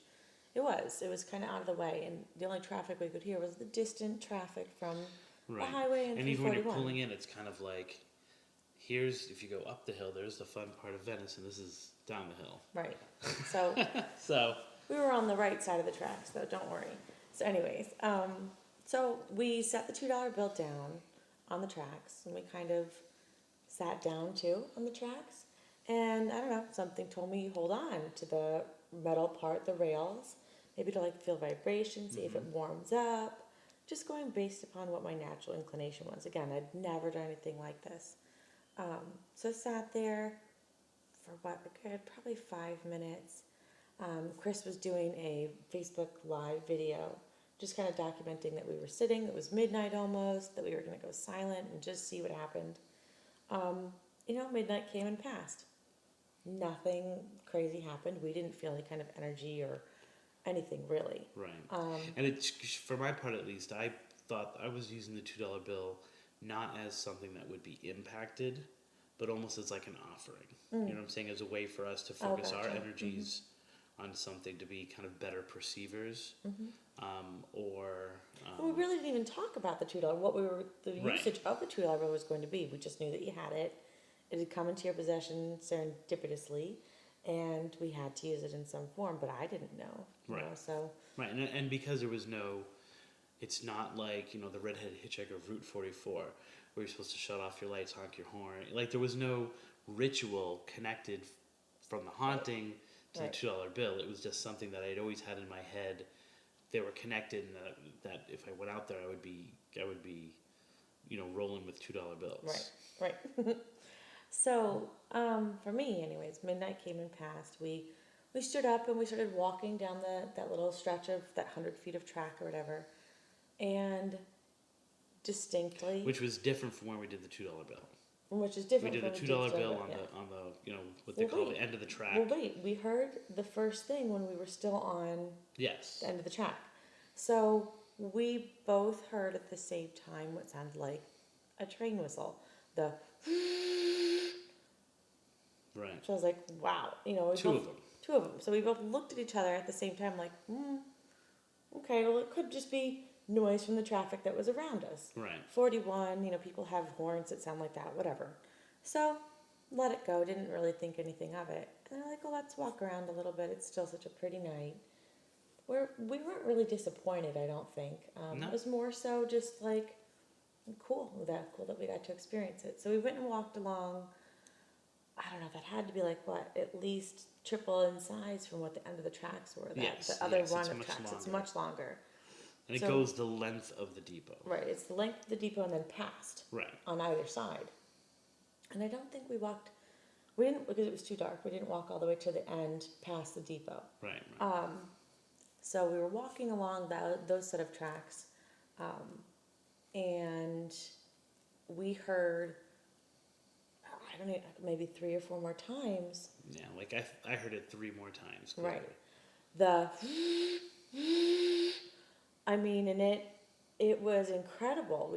I definitely heard it, unmistakable. We both heard it at the same time, looked at each other, Right. like there it is again, incredible. You know, and one of the things we had talked about, kind of leading into that, we had talked about on the walk, and then on the way back was, you know, you have to understand the complexion of a place to understand what's different. And so we spent time being observant in a non-midnight time to the sounds around us, right? So that we're not hearing 41 and mistaking it for something, or we're not hearing, Right. you know, rabbits. Oh, well, we're hearing a lot of rabbits. We did see a rabbit. We did see a rabbit. That's why he chose rabbits. And then mistaking, you know, what would be, you know, very common for rabbits to be around as a rustling that might be Right. a sign of something. Like, So we did. So we did understand the complexion of that environment. During that time, I didn't hear any train whistles. There was no train whistles prior to midnight. Right. Prior to us walking along those tracks, there was nothing. Right. Like I said, the highway noise, and we could hear trucks, and like, you know, big tractor trailer trucks. I mean, you could hear highway noise. And you know, there's residences that were actually in that little valley that we were walking. So, I mean, you had residence noise too, but not much because it was late. Right. But no train whistles. No train And you know, whistles. we weren't even entirely convinced that that was something even paranormal at the time. Right. We just were like, wow, what a coincidence at the time. And so then, as we're walking, and this is the weirdest thing, I had the scent of cinnamon. And it was very overwhelmingly so. It's like, wow, I smell cinnamon. Crazy. And then it went away. It dissipated very quickly and back to like an earthy kind of, just like a dirt smell is what I remember. Now, the dirt smell that you smelled, did you smell it before the cinnamon, or did you? No. So even that then became a new odor. Even that that was became in the environment. But again, that might have been just because I was like still trying to capture that cinnamon smell. Right, you were hypersensitive, and so you picked up Hypersensitive, something that you right. hadn't picked up before. Right, exactly. Right. That's kind of the way that I thought about it, but that Okay. cinnamon smell was definitely there. Right. It came and went very quickly though.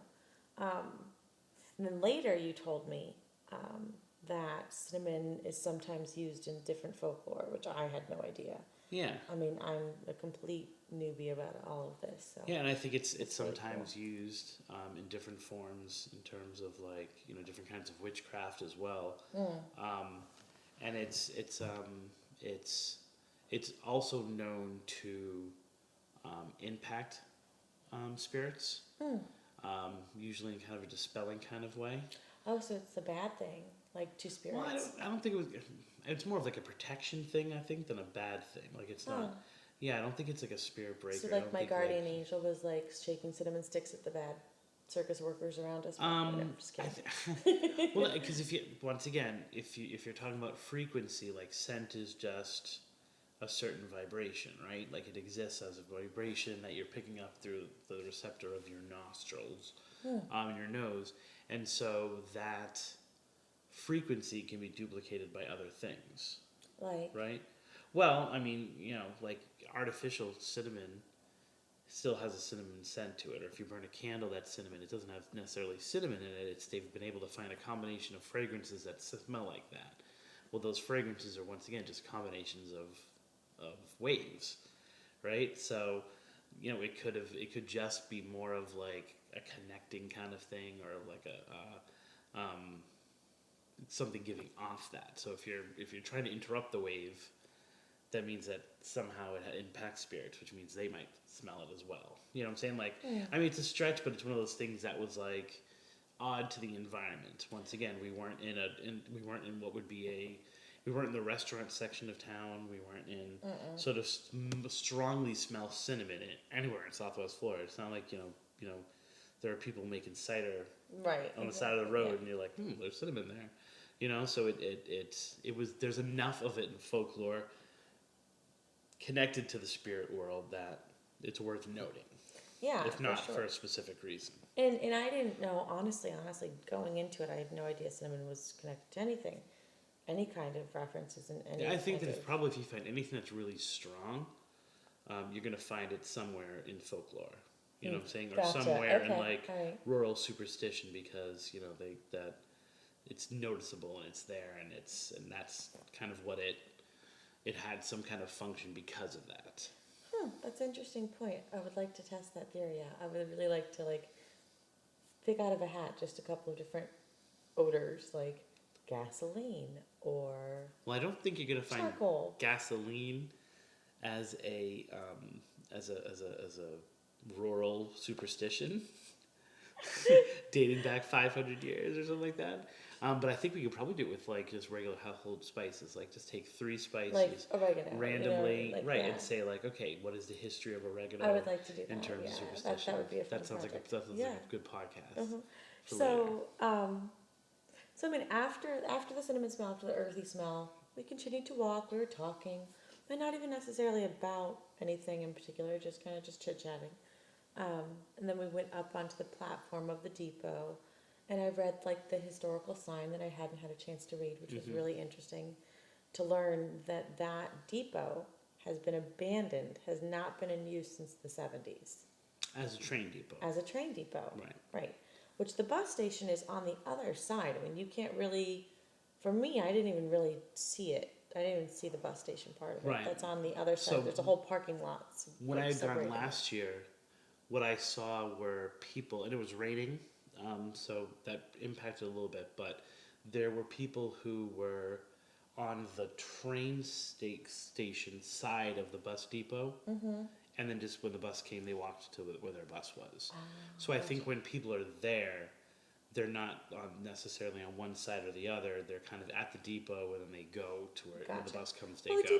the depot's really pretty, and it looks like Yeah, you and can it's only 20, 30 feet wide, so it's not like Right. there's a huge gap between where the pavement is and where the train tracks are. So it's not, so you could go between those two things very easily. And we're literally talking the length of a house, of a good sized house, is To the where the bus- is the length, is the width of the depot. So it's like if you're on one side of the house or the other side of the house, you're pretty much still in the same place, kind of thing. Yeah. So I mean, that was our experience. And then I think we did another video for Facebook, just kind of wrapping things up and telling about our experiences, and what we found and what we didn't find. And just that it was a really great journey. I mean, Yeah. the fact that we actually got to go out there. The things that aligned in order for us to be able to go out there. Right. I got a Right. babysitter for my 3 kids on a school night. I mean, unheard of, just in the $2 bill, and just our gumption to let's just go. We've got this, let's just go do it, which was spontaneous. So let me ask you about the end result, the experience of it and then the end result. As someone who you could say that this was the first time you had done something like that, what were your expectations going into it, and kind of what would you have changed about it, or what did you think about it when it was over? So expectations going into it weren't really high for anything supernatural or paranormal to happen, just because we didn't really have a lot to go off of. You had told me what you experienced and what you read, and it was very short. I mean, we didn't have a lot of information at all. Right. I mean, I wasn't sure if we were going to hear animal noises, like an elephant, monkeys, you know what I mean? Or did they, or the actual train noise? I was really listening hard for that elephant. I thought that I was going to hear that elephant trumpet. I was so ready to go, but then I was like, no, don't do it, no. So, I mean, I wasn't disappointed by any means. It was nice to just be outside and see something I'd never seen before. To be honest, I've lived in Florida my entire life, and I've never been to the Venice train station. What I would have changed about it? Nothing. Absolutely nothing. Okay. I mean, I might have wanted to research a little bit more, like when did Ringling start using it? How did he use this depot? For how long did he use it? What months was he here? Was he even here in October? You know what I mean? Right. So, I mean, that might have been something I wanted to be a little bit more prepared, Mm-hmm. but we didn't have that opportunity, and I think Yeah. the fact that we just relied upon our senses, or my senses, to just experience a place was really neat. So I don't think I would change anything about the experience. What about you? I think that I had done a lot of the research a year ahead of time, and I reviewed some of that, and so I kind of felt prepared. I kind of felt like I had a handle on what it was, but I was pretty much convinced that I was going there just for the journey, that nothing would happen. Gotcha. So even the train whistles, and we should probably say we followed up on it. We did follow up We on it. followed up on whether So- there were trains that were active Yeah, we at hopped that in the time car. in that area, and And there's nothing. Nothing. There is Nothing. no active train within, what, 50 miles? 50 miles, I think we At said now. least. Of that At that train time, set, yeah. especially, Right. and we even listened to the different train sounds of the different. Yeah, because I was like, well, is that even what a normal everyday train sounds like nowadays? Right. Is that more of like a steam whistle? And we were unable you know? to find them. We found that that is what Amtrak sounds like now. Right. Mm-hmm. But we weren't able to find whether they had some kind of copyright on the sound of that. You know what I'm saying? So whereas the Right. excuse me, the sound itself was very much like a modern day Amtrak. Mm-hmm. It was also, There was nothing that said we also found a very similar one on an older sound. So. Exactly. Yeah. So we did follow up on it. So that kind of jolted me. I guess that's not the right word, but that kind of like shocked me. Like, wow, what did we just experience that I didn't realize that we experienced at the time? Right, and it wasn't as dramatic as and then they realized that was the day the owner of the house had died. It wasn't that as dramatic as something like that, but it was a little bit of follow up on the back end of it that I was like, huh. So, excuse me, in terms of what I would have done differently, I think if I had thought about it, I would have gone maybe another step towards investigation in terms of I might have set up a video camera. Okay. We were relying on our phones to catch the moment and to take pictures. I might have set up a video camera just to record that way in case something had happened. Gotcha.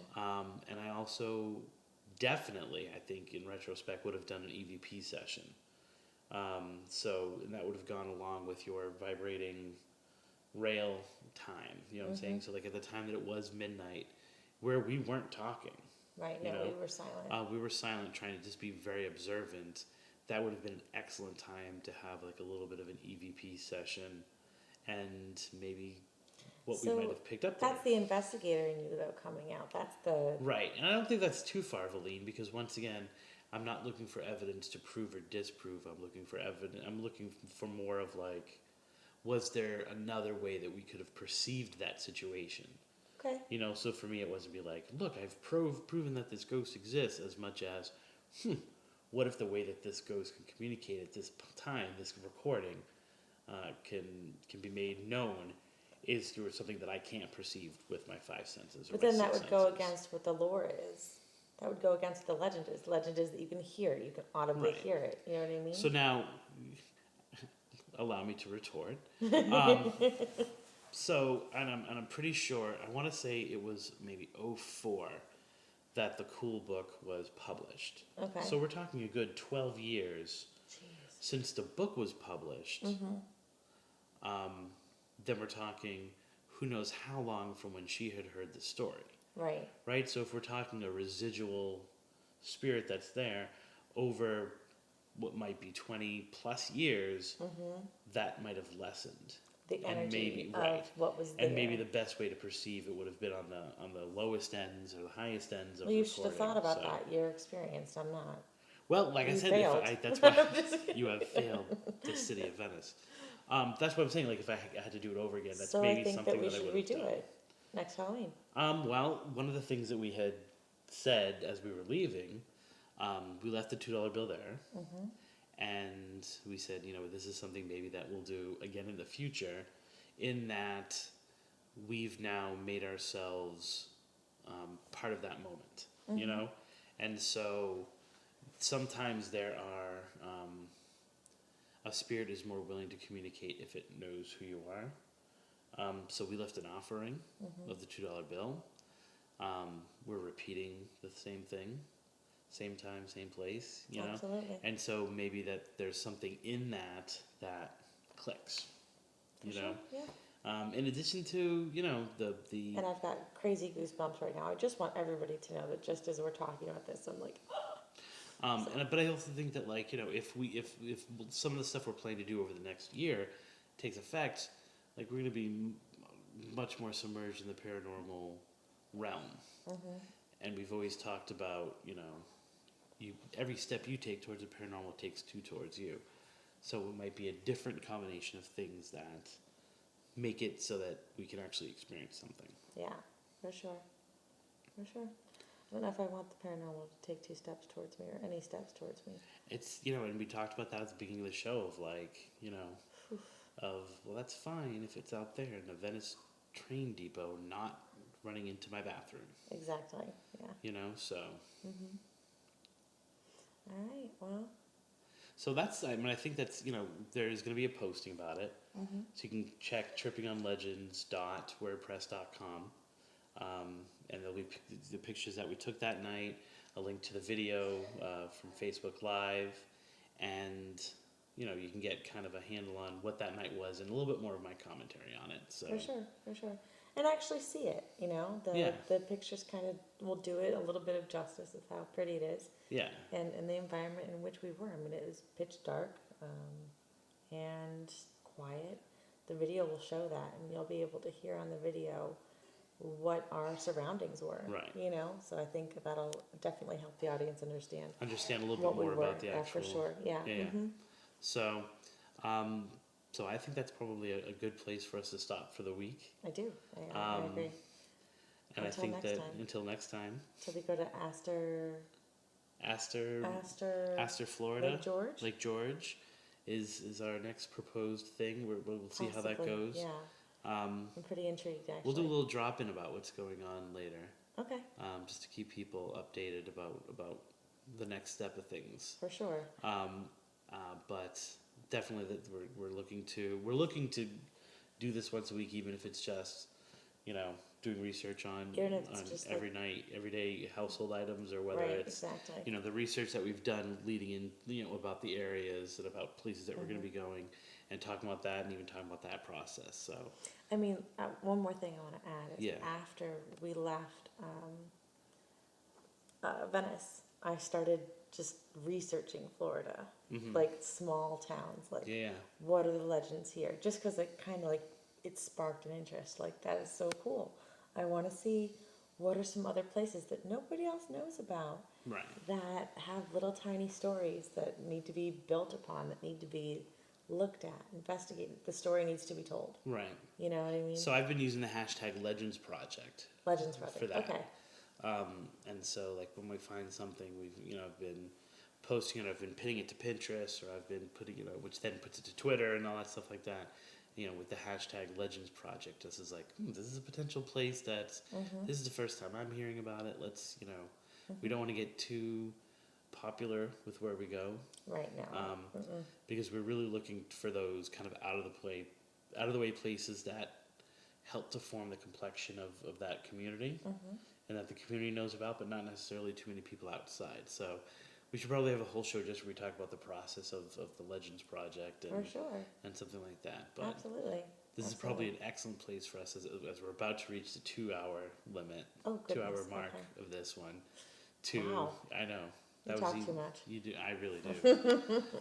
And talk not on topic, or We have a tendency to get off on tangents. You'll enjoy them, though, I promise. Okay, right, so that wraps up this trip. I'm Christopher Balzano. I'm Natalie Crist. And we'll see you next time. See you Have a later. good night. You too.